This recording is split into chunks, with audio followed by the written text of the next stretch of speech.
Hello everyone! Samahan niyo po ako, magluluto tayo ng ginisang kalabasa na may alugbati at giniling. Simple recipe at the same time healthy and budget friendly. So, umpisa na po natin ang pagluluto. Nagpainit na po ako ng kawali and then lagyan po natin ng mantika. Igisa po natin ng sibuyas, bawang at kamatis.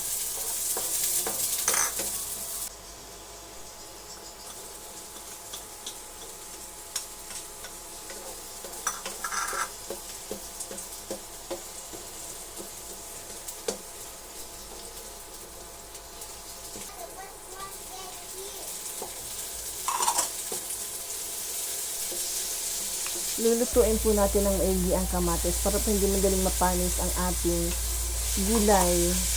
And inilagay ko na rin po yung giniling na baboy. And then naglagay po tayo ng konting tubig para po maluto yung giniling na baboy.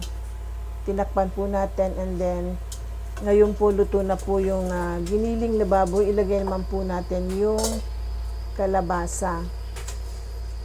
Voice over lang po tayo kaya po medyo delay ang aking salita. Haluin po natin ng maigi ang kalabasa. And then maglalagay din po tayo ng oyster sauce. 1 tablespoon of oyster sauce po is enough na po. Maingay po kasi ang paligid ko kaya nag-voice over na lang po ako.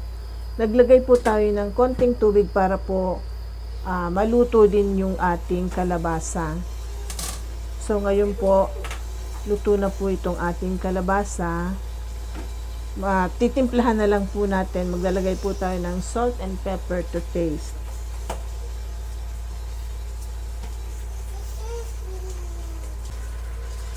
And then ilalagay na rin po natin yung alugbati.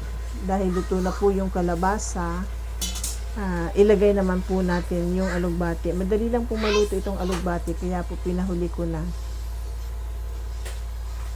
Marami pong health benefits ang alugbati. So, eto na po yung ating ginisang kalabasa na may alugbati at giniling. Sana po nagustuhan nyo ang video na to. At kung nagustuhan nyo po, huwag kalimutang mag-like, share, comment, and follow. See you again in my next video. Thank you for watching. Bye. God bless everyone.